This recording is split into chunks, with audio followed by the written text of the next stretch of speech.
Hello, ladies and gentlemen. Today we have an English stream with Harry Potter. So I decided to develop my speaking skills of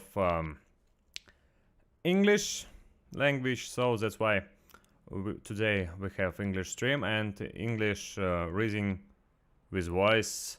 The first book of Harry Potter, Harry Potter and the Philosopher's Stone, and you can hear it's like online audio book, so I hope that you will enjoy and that my pronunciation will not terrify you very much, but actually overall skill of English I have, but actually I have no one to speak with in English. That's why speaking skills could struggling a bit. So let's start. I hope you enjoy. Also, you can make a donation for interrupt me, or you can comment. Also, I will be appreciate if you do something of that, or even if you just watch. So let's start. Harry Potter and the Philosopher's Stone. Chapter 1. The Boy Who Lived. Mr. and Miss Dursley of number 4 Private Drive were proud to say that they were perfectly normal. Thank you very much. They were the last people you'd expect to be involved in anything strange or mysterious, because they just didn't hold with such nonsense. Mr. Dursel was the director of a firm called Grunnings, which made drills. He was a big, beefy man with hardly any deck, although he did have a very large moustache. Mrs. Dursel was thin and blonde and had nearly twice the usual amount of neck, which came in very useful as she spent so much of her time craning over garden fences, spying on the neighbors. The Dursels had a small son called Dudley, and in their opinion there was no finer boy anywhere. The Dursels had everything they wanted, but they also had a secret, and their greatest fear was that somebody would discover it. They didn't think they could bear it if anyone found out about the Potters. Mrs. Potter was Mrs. Dursel's sister, but they hadn't met for several years. In fact, Mrs. Dursel pretended she didn't have a sister, because her sister and her good-for-nothing husband were as undurslyish as it was possible to be. The Dursels shuddered to think what the neighbors would say if the Potters arrived in the street. The Dursels knew that the Potters had a small son too, but they had never even seen him. This boy was another good reason for keeping the Potters away. They didn't want Dudley mixing with a child like that. When Mr. and Mrs. Dursel woke up on the dull, grey Tuesday, our story starts. There was nothing about the cloudy sky outside to suggest that strange and mysterious things would soon be happening all over the country. Mr. Dursel hummed as he picked out his most boring tie for work, and Mrs. Dursel gossiped away happily as she wrestled a screaming Dudley into his high chair. None of them noticed a large, tawny owl flutter past the window. At 8:30, Mr. Dursel picked up his briefcase, picked Mrs. Dursel on the cheek, and tried to kiss Dudley goodbye, but missed, because Dudley was now having a tantrum and throwing his cereal at the walls. "A little tyke," chortled Mr. Dursel as he left the house. He got into his car and backed out of number 4's drive. It was on the corner of the street that he noticed the first sign of something peculiar: a cat reading a map. For a second, Mr. Dursel didn't realize what he had seen. Then he jerked his head around to look again. There was a tabby cat standing on the corner of Private Drive, but there wasn't a map in sight. What could he have been thinking of? It must have been a trick of the light. Mr. Dussel blinked and stared at the cat. It stared back. As Mr. Dussel drove around the corner and up the road, he watched the cat in his mirror. It was now reading the sign that said Private Drive. No looking at the side. Cats couldn't read maps or signs. Mr. Dussel gave himself a little shake and put the cat out of his mind. As he drove toward town, he thought of nothing except a larger orders of drill he was hoping to get that day. But on the edge of town, drills were driven out of his mind by something else. As he sat in the usual morning traffic jam, he couldn't help noticing that there seemed to be a lot of strangely dressed people about. People in cloaks. Mr. Dussel could not bear people who dressed in funny clothes. The get-ups you saw on young people. He supposed this was some stupid new fashion.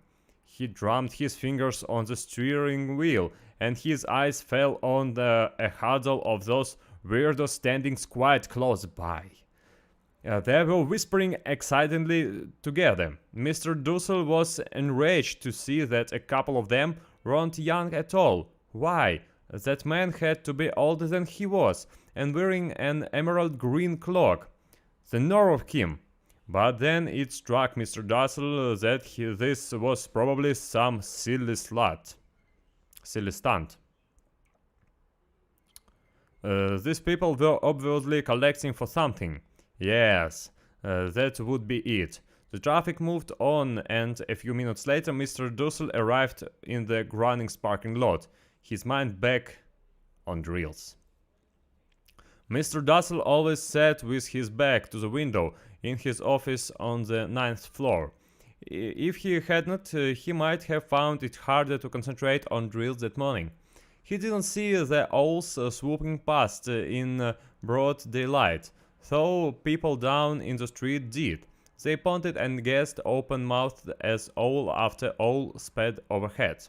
Most of them had never seen an owl even at nightmare. Mr. Dussel, however, had a perfectly normal owl-free morning. He yelled at 5 different people. He made several important telephone calls and shouted a bit more. He was in very good mood until lunchtime, when he thought he'd stretch his legs and walk across the road to buy himself a bun from the bakery. He'd forgotten all about these people in cloaks until he passed a group of them next to the baker's. He eyed them angrily and he passed. He didn't know why, but they made him uneasy. This bunch were whispering excitedly, too, and he couldn't see a single collecting tin. It was on his way back past them, clutching a large donut in a bag, that he caught a few words of what they were saying. The Potters, that's right, that's what I heard. Yes, their son, Harry. Mr. Dussel stopped dead.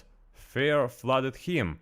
He looked back at the whispers and as if he wanted to say something to them, but thought better of it.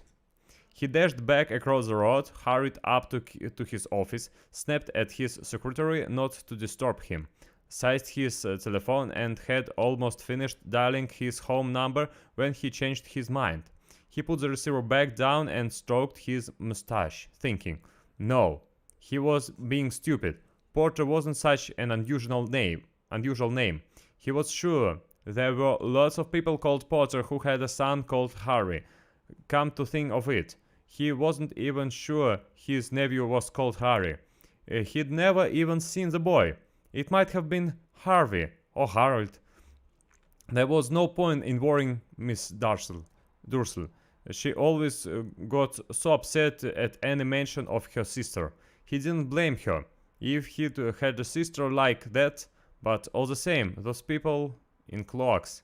He found it a lot harder to concentrate on drills that afternoon, and when he left the building at 5 o'clock, he was still so worried that he walked straight into someone just outside the door. Sorry, he grunted, as the tiny old man stumbled and almost fell. It was a few seconds before Mr. Dursel realized that the man was wearing a violet cloak. He didn't seem at all upset at being almost knocked to the ground. On the contrary, his face split into a wide smile, and he said in a squeaky voice that made passerby stare. "Don't be sorry, my dear sir, for nothing could upset me today. Rejoice, for you know who has gone at last. Even muggles like yourself should be celebrating this happy day." And the old man hugged Mr. Dursel around the middle and walked off. Mr. Dursel stood rooted to the spot. He had been hugged by a complete stranger. He also thought he had been called a muggle, whatever that was. He was rattled. He hurried to his car and set off for home, hoping he was imagining things which he had never hoped before, because he didn't approve of imagination.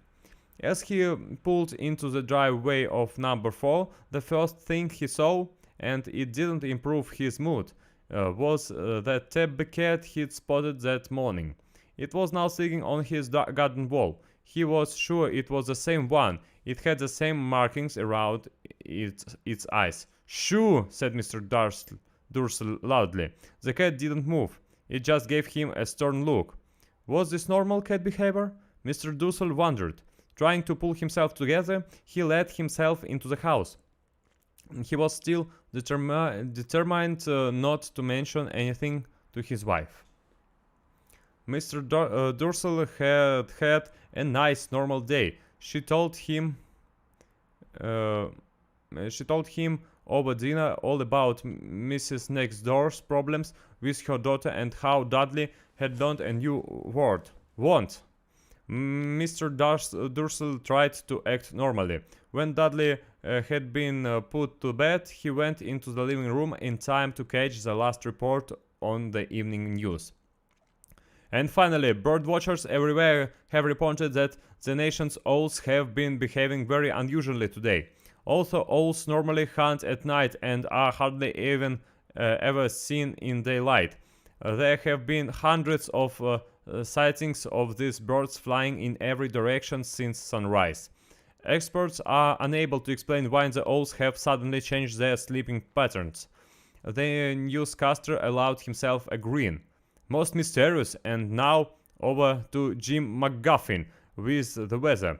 Going to be any more showers of owls tonight, Jim?"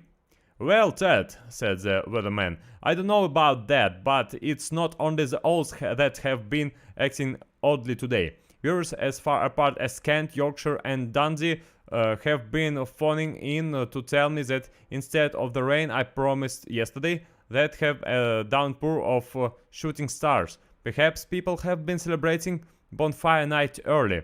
It's not until next week, folks, but I can promise a wet night tonight." Mr. Dursel sat frozen in his armchair. Shooting stars all over Britain? Owls flying by daylight? Mysterious people in cloaks all over the place? And a whisper about the Potters. Mrs. Dursel came into the living room carrying 2 cups of tea. It was no good. He'd have to say something to her. He cleared his throat nervously. "Petunia, dear, you haven't heard from your sister lately, have you?" As he had expected, Mrs. Dursel looked shocked and angry. After all, they normally pretended she didn't have a sister. "No," she said sharply. "Why?" "Funny stuff on the news," Mr. Dursel mumbled. "Owls, shooting stars, and there were a lot of funny-looking people in town today." "So?" snapped Mrs. Dursel. "Well, I just thought maybe it was something to do with, you know, her crowd." Mrs. Dursel sipped her tea through pursed lips. Mr. Dursel wondered whether he dared tell her he'd heard the name Potter. He decided he didn't care. Instead, he said as casually as he could, "Their son. He'd be about Dudley's age now, wouldn't he?" "I suppose so," said Mrs. Dursel stiffly. "What's his name again? Howard, isn't it?" "Harry. Nasty common name, if you ask me." Ah, yes, said Mr. Dursel, his heart sinking horribly. Yes, I quite agree. He didn't say another word on the subject as they went upstairs to bed. While Mrs. Dursel was in the bathroom, Mr. Dursel crept to the bedroom window and peered down into the front garden. The cat was still there. It was staring down Private Drive as though it were waiting for something. Was he imagining things? Could all this have anything to do with the Potters? If it did, if it got out that they were related to a pair of, well, he didn't think he could bear it. The Dursels got into bed. Mrs. Dursel fell asleep quickly, but Mr. Dursel lay awake, turning it all over in his mind. His last comforting thought before he fell asleep was that even if the Potters were involved, there was no reason for them to come near him and Mrs. Dursel. The Potters knew very well what he and Petunia thought about them and their kind. He couldn't see how he and Petunia could get mixed up in anything that might be going on. He yawned and turned over. It couldn't affect them. How very wrong he was. Mr. Dursel might have been drifting into an uneasy sleep, but the cat on the wall outside was showing no sign of sleepiness. It was sitting as still as statue, its eyes fixed unblinkingly on the far corner of Private Drive. It didn't so much as quiver when a car door slammed on the next street, nor when two owls swooped overhead. In fact, it was nearly midnight before the cat moved at all. A man appeared on the corner the cat had been watching, appeared so suddenly and silently you'd have thought he just popped out of the ground. The cat's tail twitched and its eyes narrowed. Nothing like this man had ever been seen on Private Drive. He was tall, thin, and very old, judging by the silver of his hair and beard, which were both long enough to tuck into his belt. He was wearing long robes, a purple cloak that swept the ground, and high-heeled bucket boots. His blue eyes were light, bright, and sparkling behind half-moon spectacles, and his nose was very long and crooked, as though it had been broken at least twice. This man's name was Albus Dumbledore. Albus Dumbledore didn't seem to realize that he had just arrived in the street where everything from his name to his boots was unwelcome.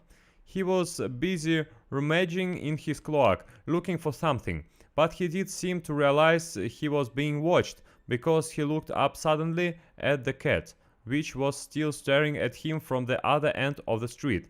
For some reason, the sight of the cat seemed to amuse him. He chuckled and muttered, "I should have known." He found what he was looking for in his inside pocket. It seemed to be a silver cigarette lighter. He flicked it open, held it up in the air, and clicked it. The nearest street lamp went out with a little pop. He clicked it again. The next lamp flickered into darkness. 12 times he clicked the put outer until the only lights left on the whole street were two tiny pinpricks in the distance, which were the eyes of the cat watching him. If anyone looked out of the window now, even beady-eyed Mrs. Dursel, they would not be able to see anything that was happening down on the pavement. Dumbledore slipped the put-outer back inside his cloak and set off down the street toward number 4, where he sat down on the wall next to the cat. He didn't look at it, but after a moment he spoke to it. "Fancy seeing you here, Professor McGonagall." He turned to smile at the tabby, but it had gone. Instead, he was smiling at a rather severe-looking woman who was wearing square glasses, exactly the shape of the markings the cat had had around its eyes. She, too, was wearing a cloak, an emerald one. Her black hair was drawn into a tight bun. She looked distinctly ruffled. "How did you know it was me?" she asked. "My dear professor, I've never seen a cat sit so stiffly." "You'd be stiff if you'd been sitting on the brick wall all day," said Professor McGonagall. "All day? When you could have been celebrating. I must have passed a dozen feasts and parties on my way here." Professor McGonagall sniffed angrily. "Ah, yes, I'm celebrating, all right," she said impatiently. You'd think they'd be a bit more careful, but no, even the muggles have noticed something's going on. It was on the news." She jerked her head back at Dursl's dark living room window. "I heard it. Flocks of owls, shooting stars. Well, they're not completely stupid. They were bound to notice something. Shooting stars down in Kent. I'll bet that was Daedalus Diggle. He never had much sense." "You can't blame them," said Dumbledore gently. We've had precious little to celebrate for 11 years. "I know that," said Professor McGonagall irritably. "But that's no reason to lose our heads. People are being downright careless out on the streets in broad daylight, not even dressed in muggle clothes, sweeping rumors." She threw a sharp, sideways glance at Dumbledore's hair, as though hoping he was going to tell her something, but he didn't, so she went on. "A fine thing it would be if, on the very day you know who seems to have disappeared at last, the muggles found out about us all. I suppose he really had gone, Dumbledore."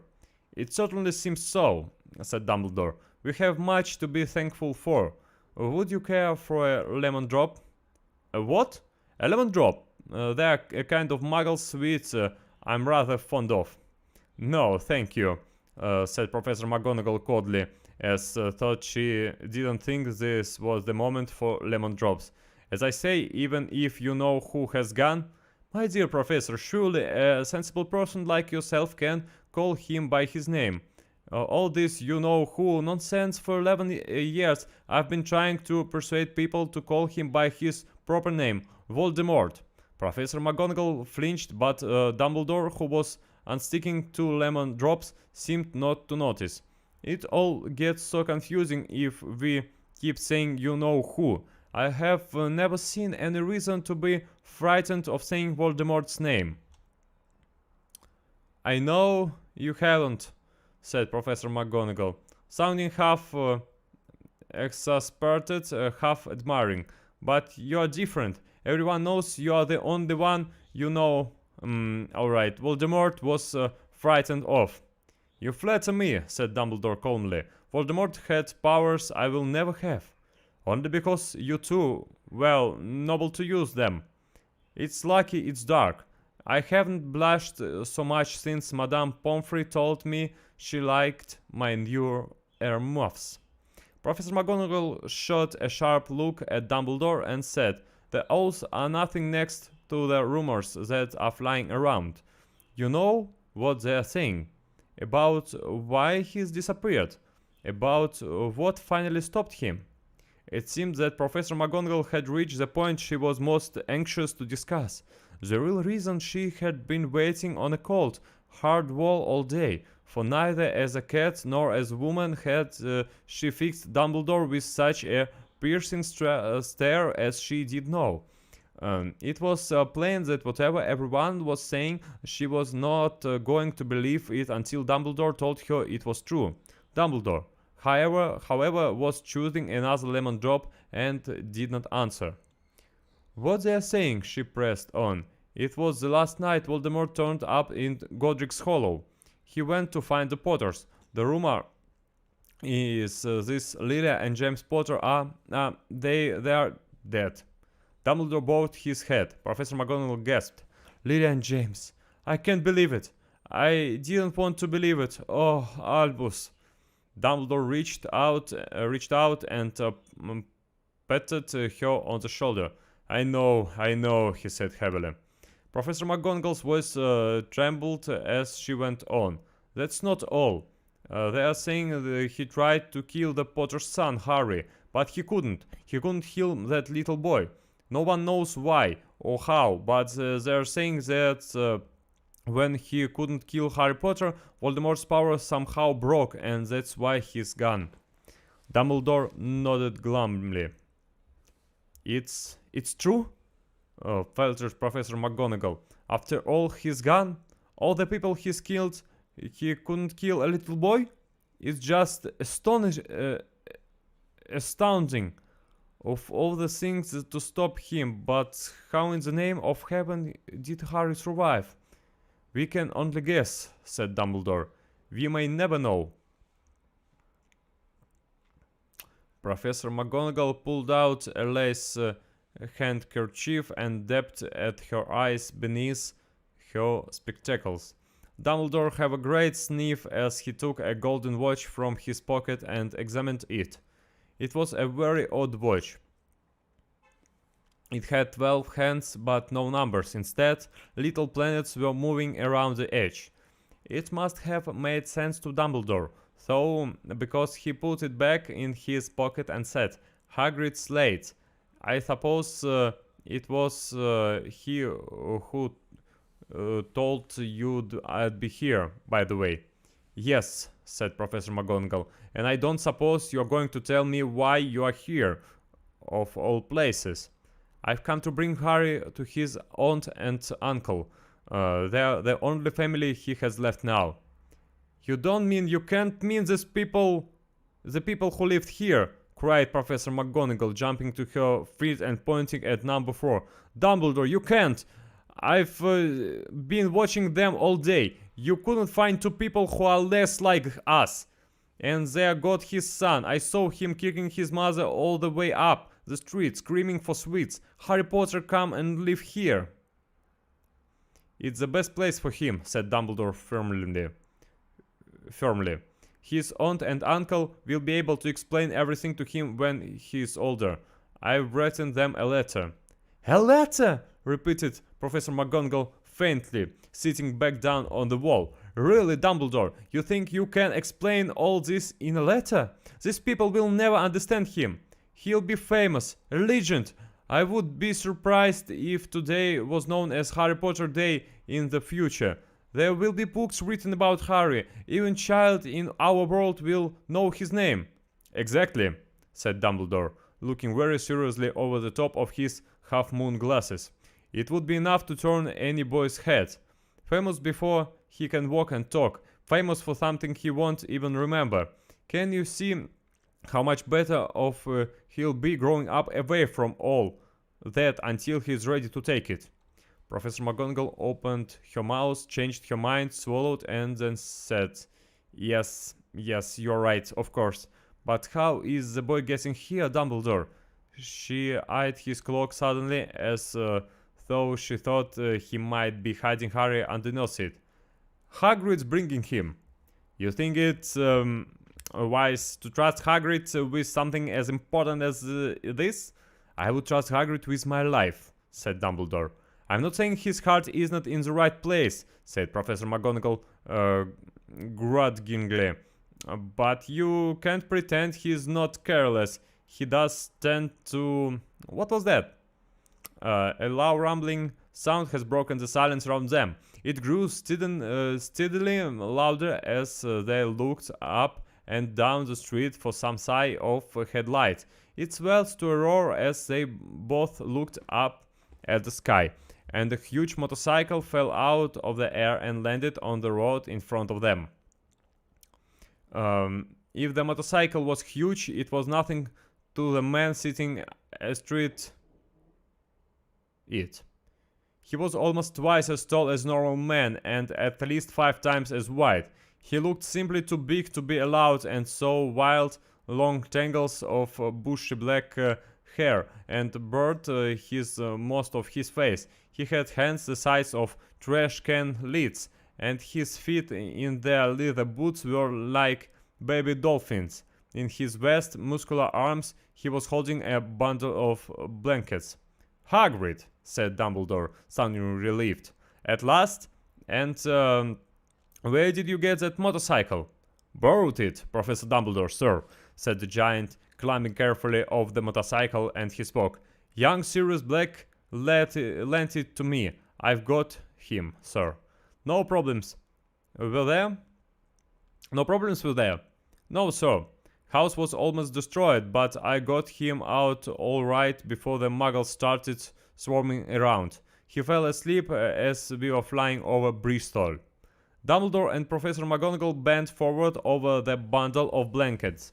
Inside, just visible, was a baby boy fast asleep. Under a tuft of jet black hair over his forehead, they could see a curiously snapped card, like a bolt of lightning. "Is that where—" whispered Professor McGonagall. "Yes," said Dumbledore. "He'll have that scar forever." "Couldn't you do something about it, Dumbledore?" "Even if I could, I wouldn't. Scars can come in handy. I have one myself about my left knee that is a perfect map of the London Underground. Well, give him here. Hagrid, we'd better get this over with." Dumbledore took Harry in his arms and turned toward the Dursle's house. Could I say goodbye to him, sir?" asked Hagrid. He bent his great, shaggy head over Harry and gave him what must have been a very stretchy, whiskery kiss. Then suddenly Hagrid let out and howled like a wounded dog. "Shh!" hissed Professor McGonagall. "You'll wake the muggles."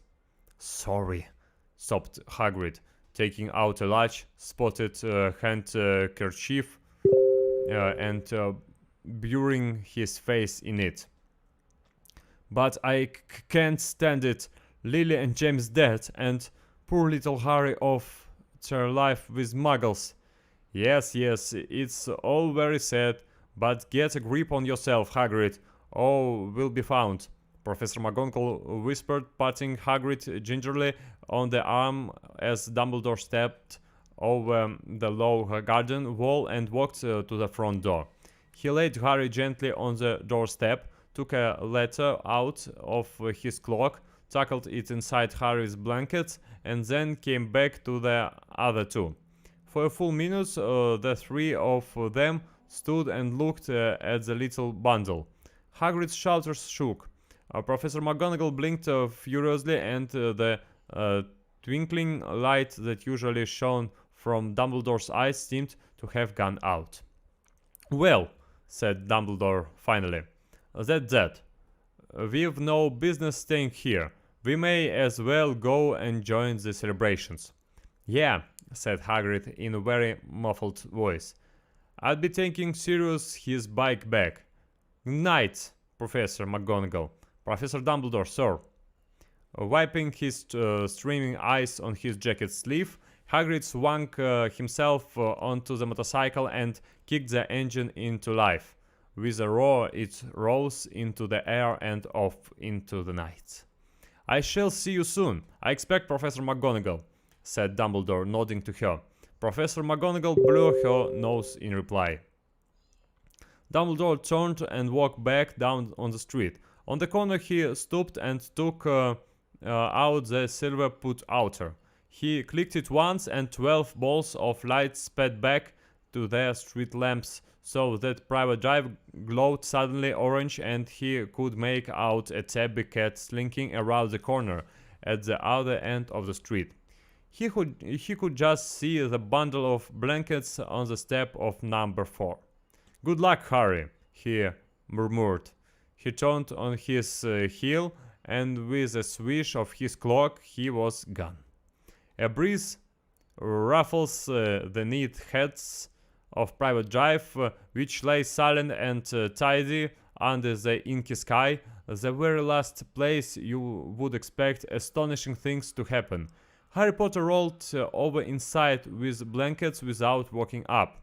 One small hand closed in the letter beside him, and he slept on. Not knowing he was special, not knowing he was famous, not knowing he would be woken in a few hours' time by Mrs. Dursl's scream as she opened the front door to put out the milk bottles.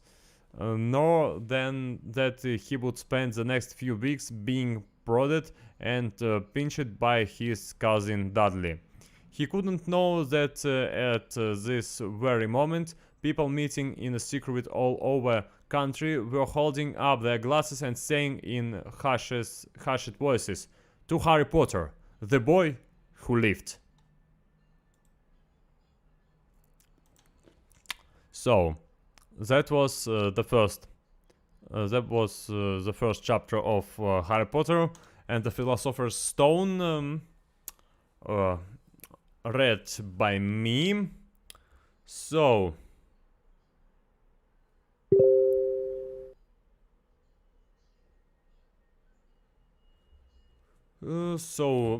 let's finish the English part for today, and I think that we, of course, continue to read Ernest Hemingway on the next stream today, and we'll try to beat this book to the end.